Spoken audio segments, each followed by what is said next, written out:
here. I am the host of the Stop Shitting All Over Yourself podcast, and today I have a very special guest, Tanesa Shears, host of the Becoming Limitless podcast and a biohacking brilliant engineer.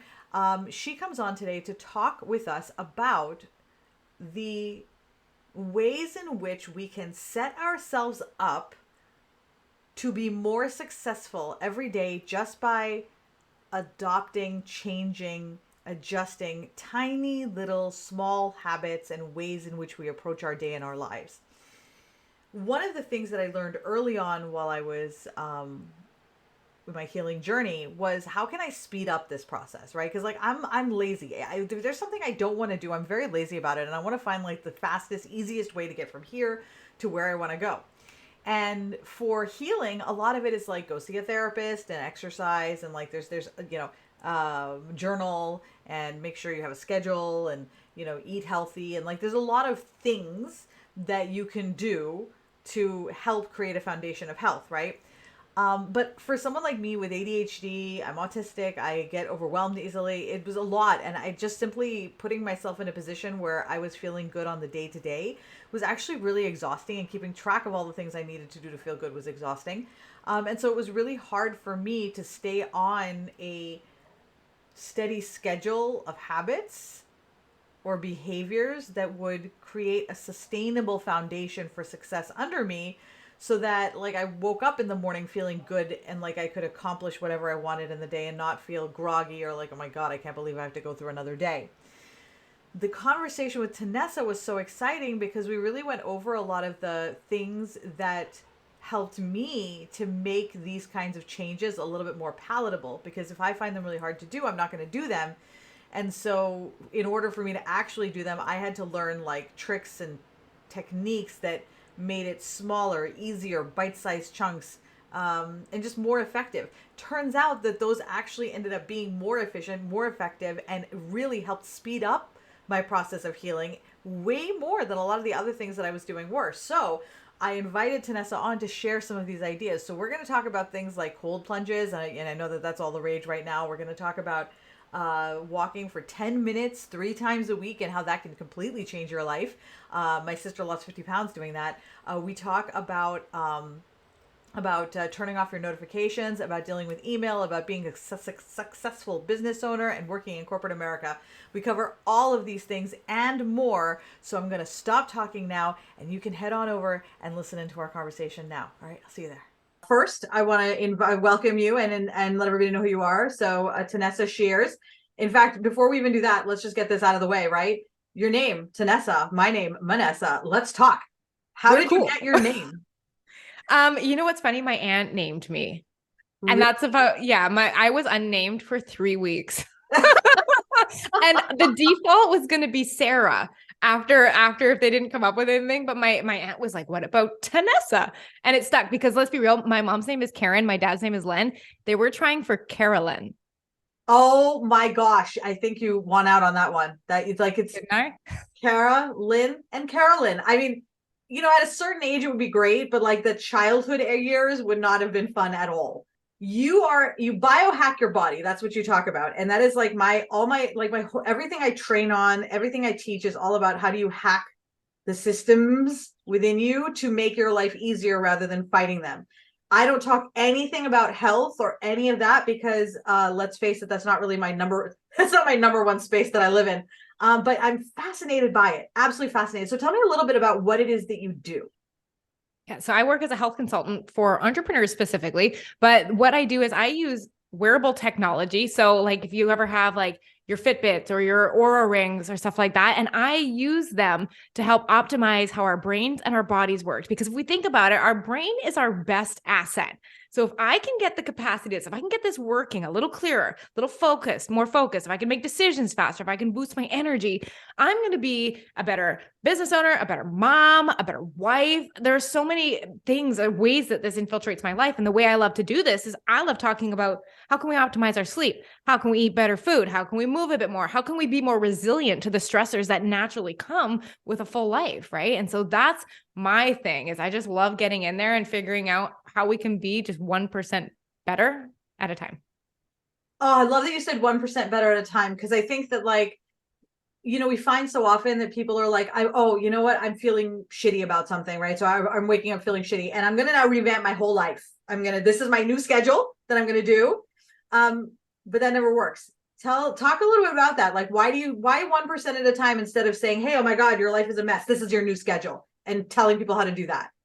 Because I find that like 98% of the people I work with struggle with perfectionism, which is just like, if it's not perfect, what's the point? Of course, I've always been like this, and we have these conversations. But once we can recognize that we're in this cycle, so what you said, that perfect plan, that schedule, that everything. So we make this beautiful plan, and we get this little high off of the dopamine high of like, yeah, this is the time, everything's going to change.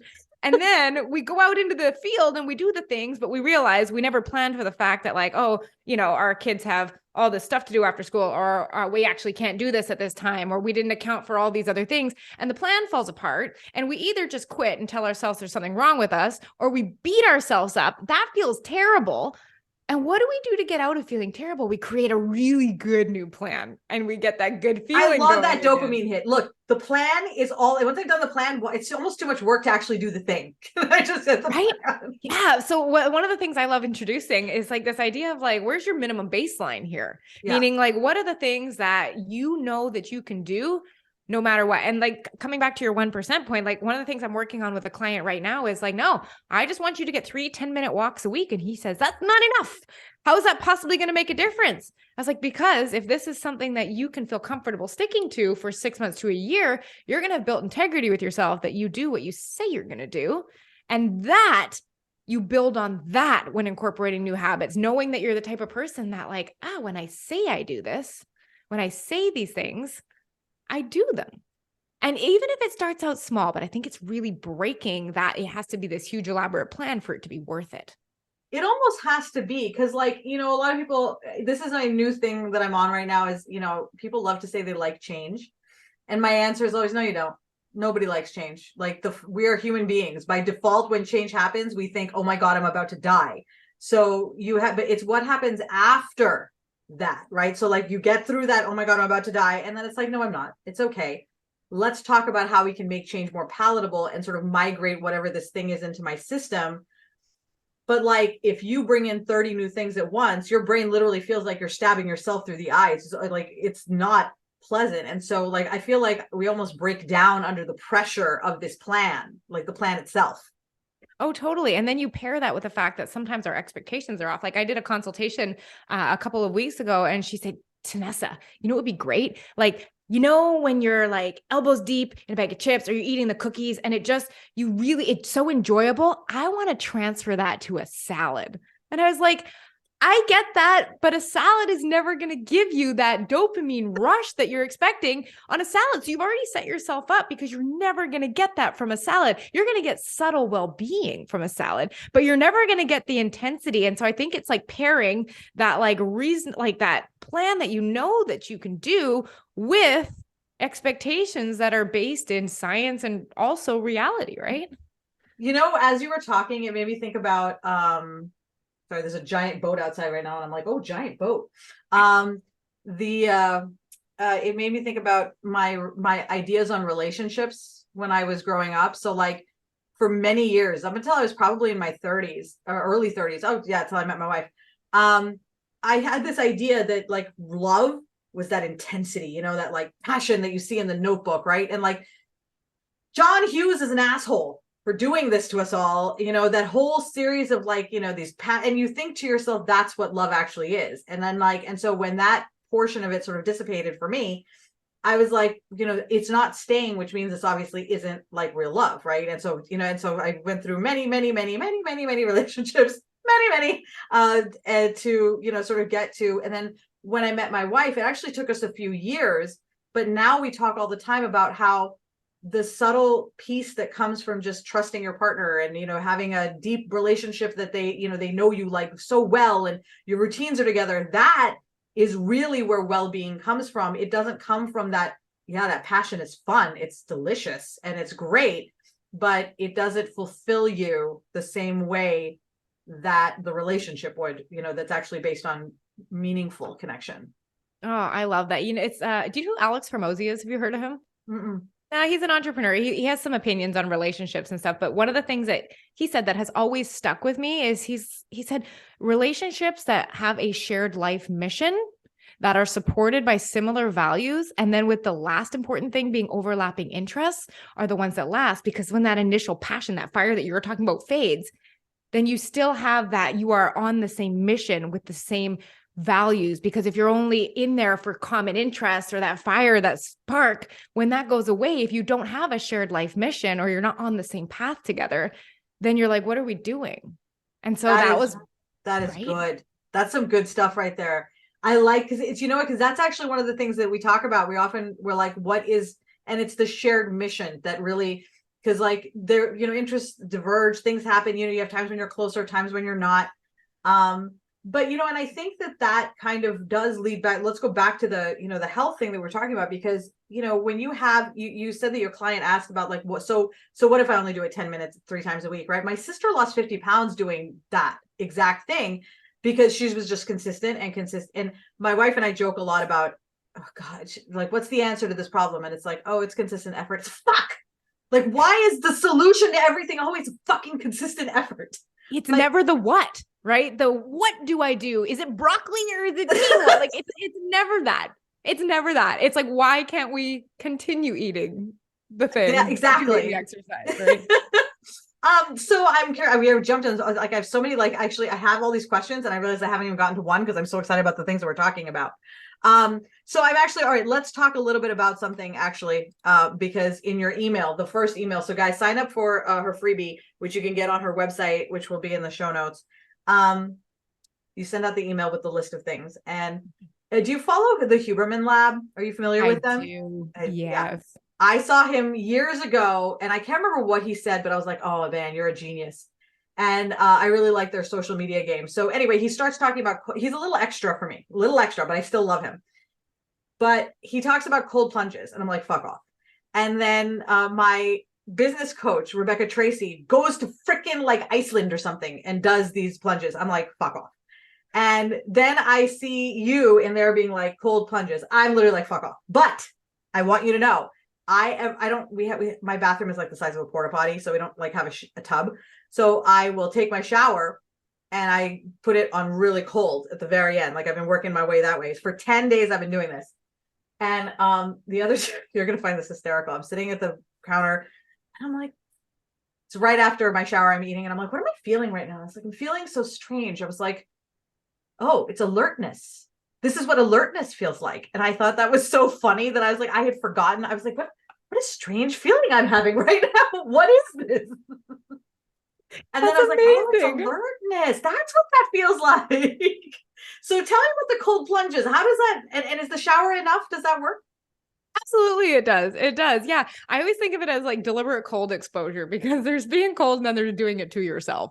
So with deliberate cold exposure, and honestly, it can be as simple as like starting with like 15 seconds on the end of your shower, working up to 30, or inching, like what you're doing, inching your way colder. But when that hits your body, your internal core is like a thermostat, right? So it feels cold on the outside and it's like, ooh, this is cold. Let's turn up the temperature. That increase in core temperature signals to your brain it's time to get up, alert. That's usually what our body temperature does in the morning. So it boosts alertness. And on top of that, it gives you a big hit of dopamine and a big hit of adrenaline. So you feel clear, you feel a lot more alert, and you feel more focused. And then if you pair that at all with caffeine, you're just like, let's go. And so it's a hack that I use. And it's not something I do every day, but it's like if I have a day where, like today is a day where I have 3 interviews scheduled, I need my brain super sharp, I need to be clear, and I need to be focused. So I hit the cold shower in the morning because I want to give myself that little edge.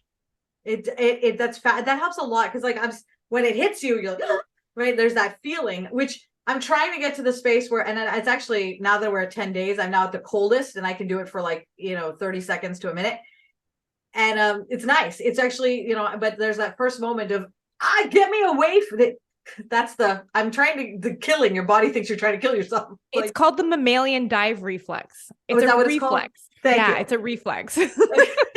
So mammalian dive reflex is and what is it effectively trying to do? Does it think that I'm like suffocating? Like, what is that breath? What is that? What is triggering that? Yeah, it's the shock, right? And that's your way Okay. of calming your body down is like, okay, let's get some oxygen in here. But one of the things you're probably noticing is cold adaptation. So for me, like Yes. I used to be the person that was like, I'd wear 2 pairs of socks in the winter. Keep in mind, I'm up in Vancouver, Canada. It doesn't get that cold, but it's colder than a lot of places in the world. It's cold. But like, I would be so cold all year long. And when I started doing these cold end of showers, I actually stopped feeling cold all the time. If anything, I run warm now. It is so interesting. And you begin to tolerate longer and longer cold showers. And then you can start to build up to the point where I think actually Andrew Huberman coined that it was like 11 minutes of cumulative cold exposure per week is optimal for brain function.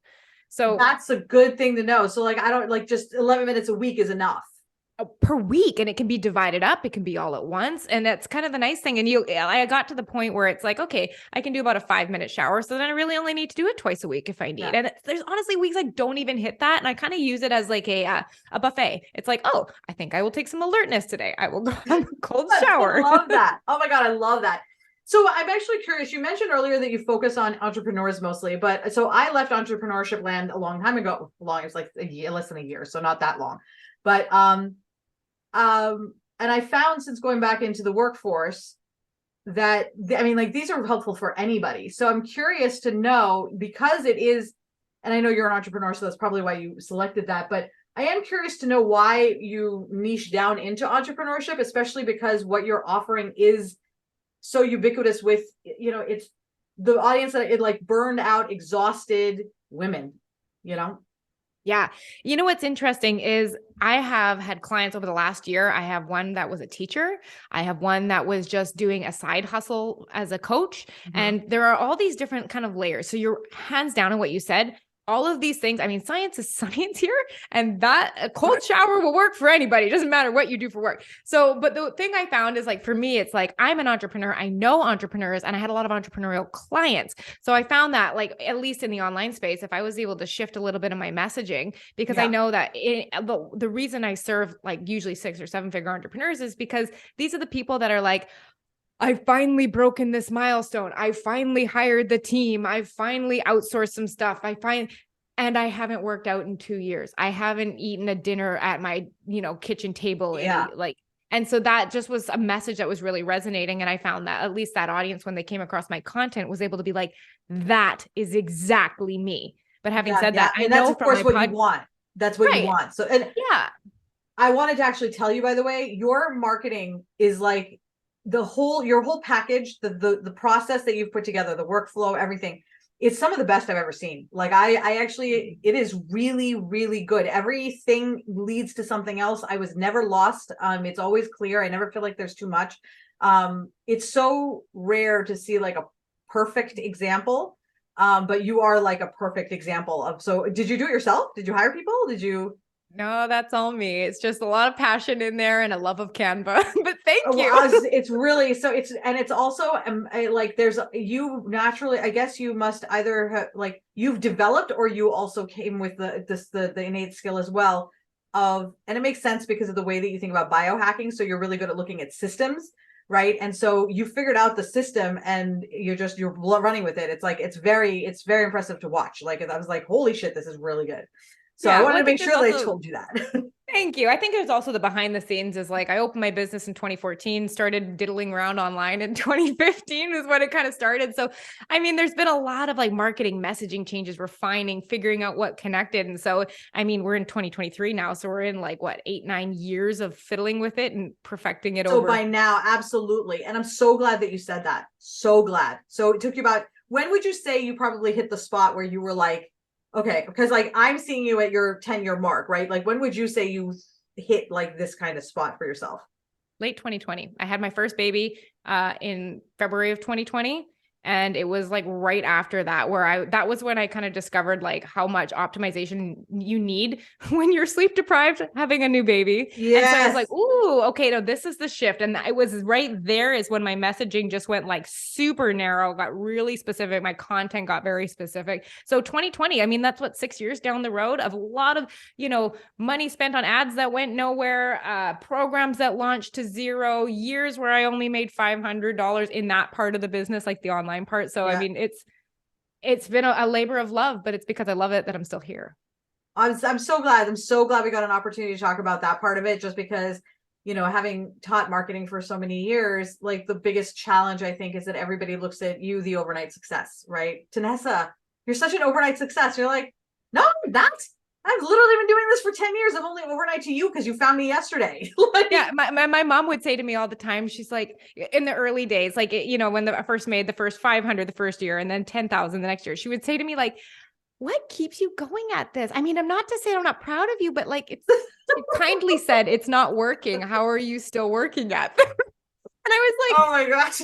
I just had such a belief that it was going to work. I mean, you can't possibly be at it 10 years and not have figured something out. Well, So like, absolutely, you clearly figured out quite a bit. So, there is that.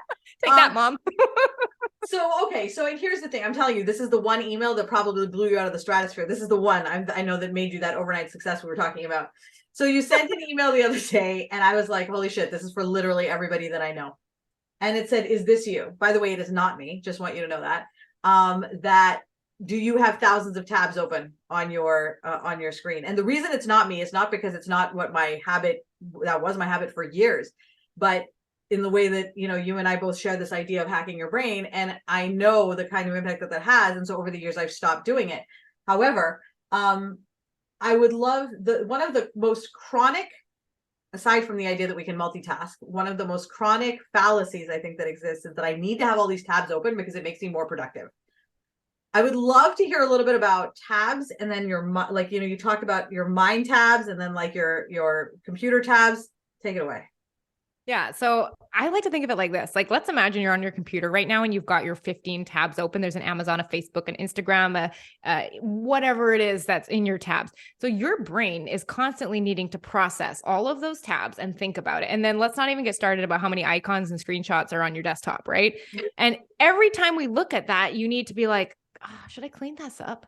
It's really messy. And then you look at your desk. Like I shouldn't even talk right now. I've got 3 lip glosses and 2 cups on my desk right now. But having said that, like your brain needs to process each one of those things, see it, think about it, see it, think about it. Then when you have all these things, it's switching back and forth because my phone just went off. Oh, is that a notification on Instagram? I should probably check that. Oh, I didn't check that message. Oh my gosh, look, an email just came in. And when you have all these things open, your brain is constantly having to process this. And every single item you need to process increases the load your brain is under. So I want you to think about it like literally, if you were to put your hand out and everything weighed a pound that you had open, the load gets so heavy that it ends up being really hard to carry. So I always think like we need to take some time to like literally detox or do a cognitive load detox. Look at your desktop. Can we clear? Honestly, even if you highlight all, put in a folder and say sort later. I've done that sometimes, just to clear it visually.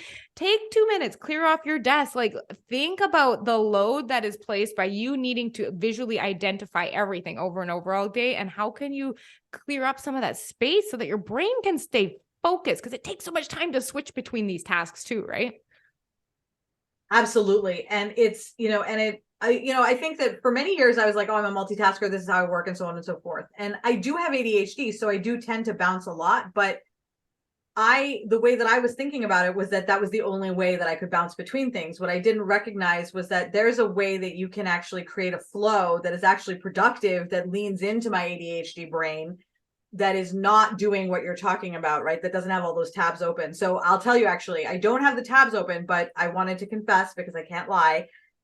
After I got your email about that, I looked at my desktop and I did exactly what you just said. I've been looking at the same fucking desktop for like the last, I don't even know how many months. And I keep saying it's like screenshots and save as and blah, blah, blahs, and I'm like, oh, should I, when you said that, I was like, oh my God, she's literally living in my brain right now. I was like, should I?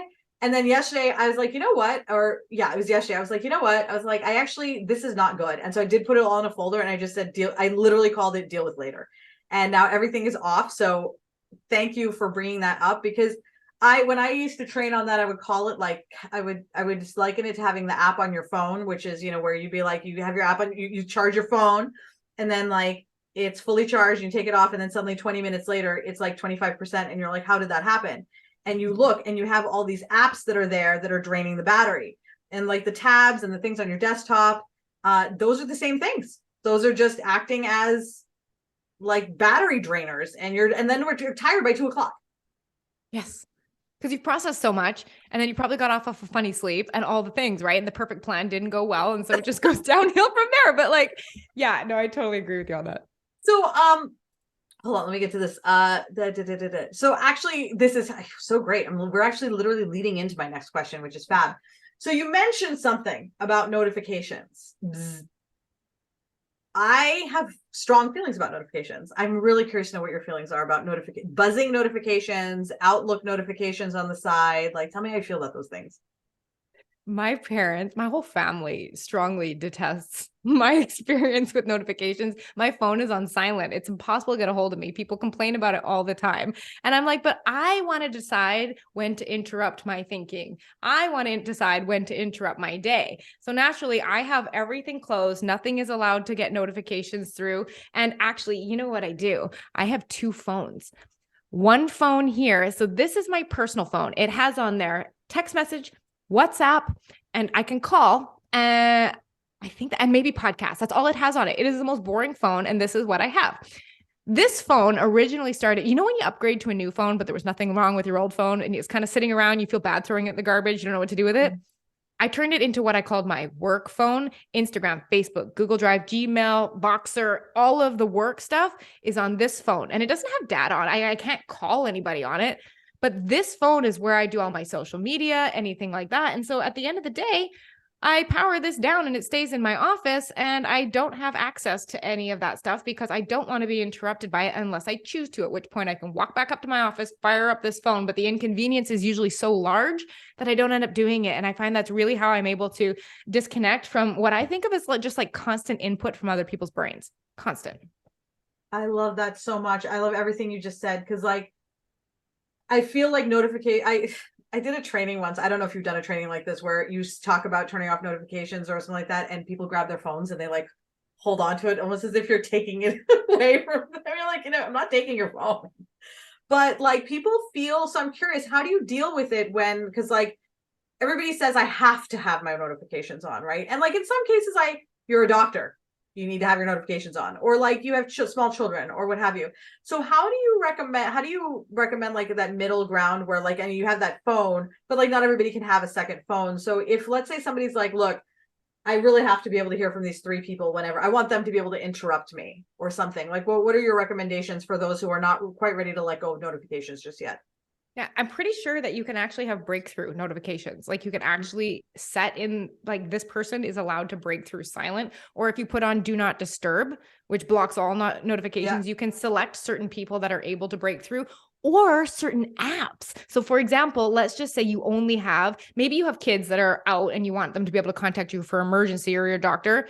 This app is allowed notifications and everything else is silent. And you only put people that you want to break through on there, right? And so that's a really good way that has helped me kind of bridge the gap. Because if my husband is out with my kids, I would want him to be able to reach me if he has a flat tire, if something's gone wrong. So that's kind of where they'll be able to get through, but nobody else. Love that. Thank you. You were giving me like what's great about this podcast. I'm like, oh my God, I'm getting amazing sound bites that I can send to people, because these are chronic issues. Like what we're talking about is like, I feel like what you do is you work on the real shit that is underneath all the stuff that like, because, yes, you need to be more effective at work, but doing something like this will make you more effective at work and also at home and also with yourself, and you'll be happy. Like it helps in so many different ways. So I'm curious, you mentioned that your family, it drives and mine too, because you can't get a hold of me. It's impossible. If you want to get a hold of me, you have to call my wife. So that's what they call my husband. They don't call me anymore, actually. They only call him, and I feel like I don't like this workaround anymore. I don't either. Well, the other day I sent something, I was in a chat and I sent something in the wrong chat, and my sister couldn't find me. And so she actually called, she texted, she called, she called my wife. And when she said, your sister's on the phone, I was like, oh my God, someone's dead. It's like something has happened. But it's really hard. So I'm actually curious, right? Because I think that going back to what you said, where you put your phone in your room, and now with people working from home so much, whether you are an entrepreneur or you're working for a company, you're working from home, and then at some point you talked about doing that when you clock out. And so one of the things that my passion is helping people to actually clock out, because so many people don't believe that they can or should, or there's too many conversations to be had about that. But do you have boundaries set around the time that you work and the time that you do not work? Very tight boundaries. And it's like, I can even tell you to the hour on which I start and I stop when I have breakfast with my kids. And because of that, I work 2 full days, 2 half days per week. And I'm very intentional about that. And so even in designing my programs, I was like, okay, if I don't want to be on calls all day, every day, how am I going to fit this in? And so it's very much starting from like, when do I want to be doing this? And then reverse engineering everything else to fit that. That's so interesting because so many of us, we actually say, if I was going to schedule my day, so many people will start with, what do I need to do for work? Fill that in and then fit everything around that. And you mentioned that even when you were talking about, people's plans that they make, and then suddenly they realize there's no basis in reality. Where does that come from? Like, I mean, we're obviously programmed to it, but how do you work with your clients to decondition and socialize in this other idea where you're actually prioritizing yourself, your health, and your own longevity first, and using that in and of itself is like you doing great things for people in your family? Yeah, it's 2-part. First thing is we really have to decondition productivity with self-worth. And that's a huge conversation I have to have with them, is like, no, answering that email at 11 p.m. does not make you a more valuable coach, entrepreneur, employee, whatever that is. No, responding within 10 minutes does not make you more valuable. That is your conversation in your head about what you are telling yourself they are thinking if you don't respond. And so really having to break that association, I think, is number one, because otherwise we can't ever just let go. We can't ever relax, right? We can't allow ourselves to have guilt-free leisure time, because the whole time, and that's actually one of the podcast episodes I listened to of yours, was like, you feel guilty about not enjoying it enough. And that really hit me. And I was like, yeah, it's a double-edged sword, right? So I think it's really just learning to tell yourself that there is time that does not have to be productive. When I read fluffy fiction books, I'm not getting better. My business is not growing. I'm not a better parent. I'm never going to do anything with this book once I close it. And that's okay. So I think that's part one. And then the thing that really kind of shifted this, do you know who Cal Newport is? Have you ever read any of his books? He has Deep Work and Digital Minimalism. So he has, in one of his books, it's a great book. I've heard of that book, Digital Minimalism, and now I'm going to go back and get it because the universe has put it in my path again.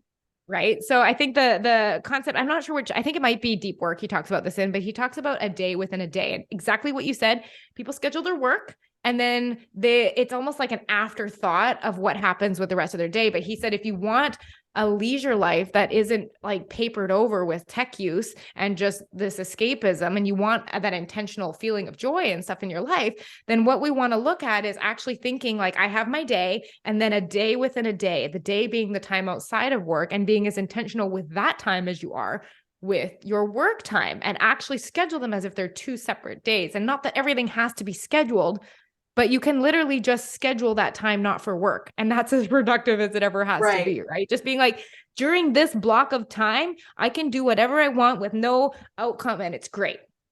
And that, like, whether I walk, whether I exercise, spend time with my kids, or I do a load of laundry. It doesn't have to be with a podcast in my ear. I don't have to grow because of it. It can just be pointless, and that's okay. That leisure time where you're not connected to growth, to being better, to responding. It's a really just sense of like restoration that you give yourself. There's so much judgment though, don't you think? When you, because like I subscribe to what you're saying 100%, but and when I think about it, I think to like, but even as I hear the words you're saying, I feel judgment within myself, right? Of like, because those are old stories that we brought with us. And so I think that like, that is, like you said, the hardest thing to overcome. Have you read Laziness Does Not Exist by Devin Price? That is a really good book. They are like they're incredible. And the whole book is about divorcing productivity from your value. And especially if you're socialized as a woman, there's so much you're supposed to always be looking outward to everybody else. It really doesn't ever occur to you to look inward and say, am I happy? Am I okay? Till you hit 40. And then at 40s, for some reason, I've noticed all my 40-year-old friends are all about, this is the moment where suddenly I think that's why people had quote unquote midlife crises in the 80s. It wasn't a midlife crisis. It's a realization and an understanding of how you have been living your life to date. And like, how do I want to live my life intentionally moving forward? Yeah. And I think one of the things that it was a shift for me is going from thinking that being selfish sometimes was bad to being necessary. And we always, I think, paint that word as something that's very negative. Mm-hmm. But when we paint and it's selfish in the terms of like taking that time for you. If we stop painting it negatively and think of like, well, what if I can be selfish with half an hour? What would I want to do with that time? If I, wasn't trying to make other people happy, if I wasn't trying to be productive, like what would I want to do? And I found that like when I took the stigma off of that word with the time that I have allocated not to be productive, I was like, okay, this is okay. This doesn't have to be a trait that labels me as negative. And for me, that was something I always struggled with was that term, because when you take that time for you and you don't give it to your kids, you don't give it to your partner, you don't give it to Oh your my God, clients, that's so selfish, right? right? Right. But then why would you ever take time for you if you're going to be labeled as selfish? Like it's a cognitive dissonance. You can't hold those two simultaneously. Yeah. So you have to almost make peace and acceptance with the fact of like, well, what if I've just given it the wrong label? Like, what if it's not a problem? Why does this have to be a problem that I want to take some time for me? Like, why is my brain making it a problem?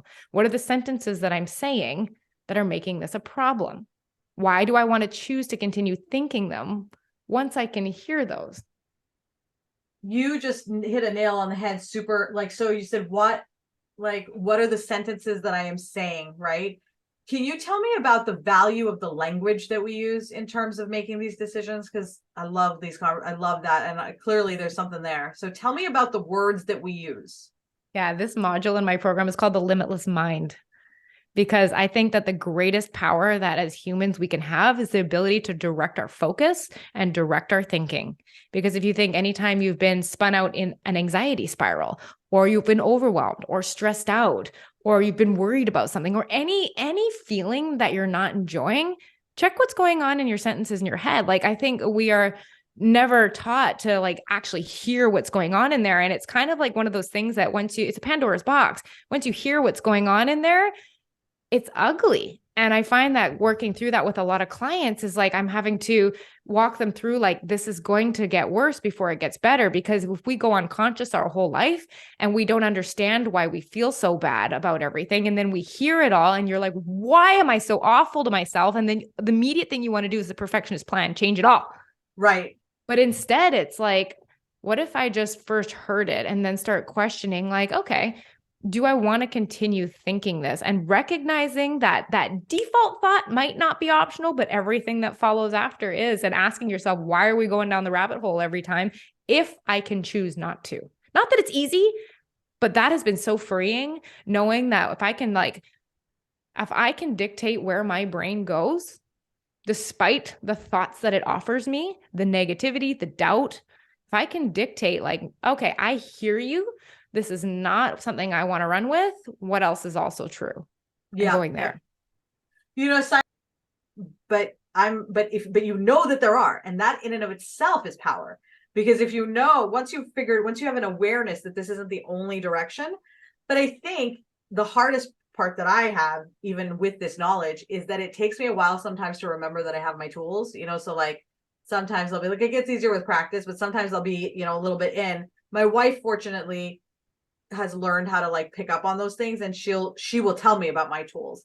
But do you ever find yourself in a situation where you'll start going down and then you won't remember your tools immediately, and so you'll actually get into a space and then remember them later, or someone has to remind you?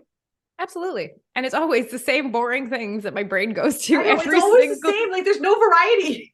No, I know. But that's the beautiful thing. And I think one of the things that's wonderful about having someone like your sister or like my husband or someone that in a coaching relationship, something like that, is like you have someone that can see your brain from the outside, because everything you think, it's presented as fact in your brain, right? So having someone else see your thoughts from the outside and question them when you've always just decided they were facts, right? You're like, yeah, my life is too busy.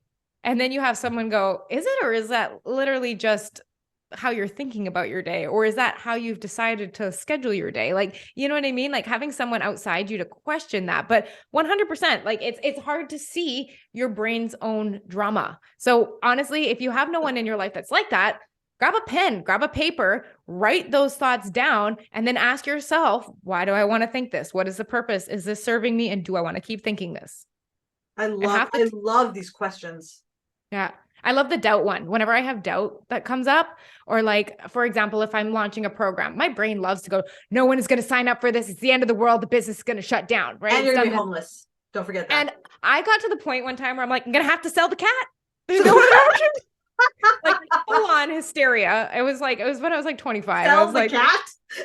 Well, if you're homeless, like I want the cat to go to a good home. True. You're right. Well, I'm curious who's going to buy the cat, right? Like that's really where nobody would want my cat. Let's be honest. Like I don't even want her half the time. She only likes me half the time. but I mean, having said that, like, you know, it's tough sometimes. And I think you have to really watch your brain.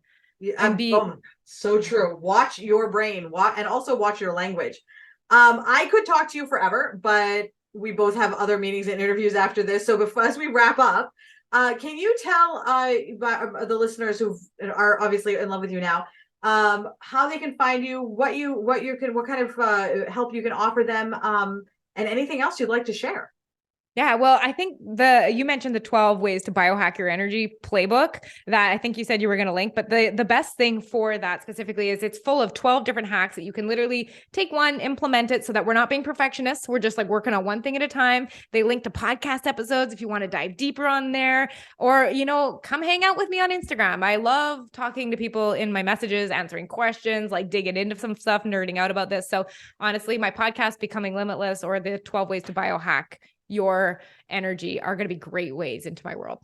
And they already work. So I'm telling you, all I've done from the list, the only thing I've done, okay, there might be a couple that were already on there, but like the one that I picked up that was new was shower. There's actually like at least 5 that I need to do. 2 that I said, yeah, no, I'm not doing those, but I will. But the cold shower was the one I wanted to do the least. So I did that. And I'll tell you, it's all 10 days changed my life. So just do one thing. And I know that some people are like, if I do the one thing, what kind of difference will that make if I can't do all 12? But really, like, that's the secret. The secret is you just need to do it consistent effort.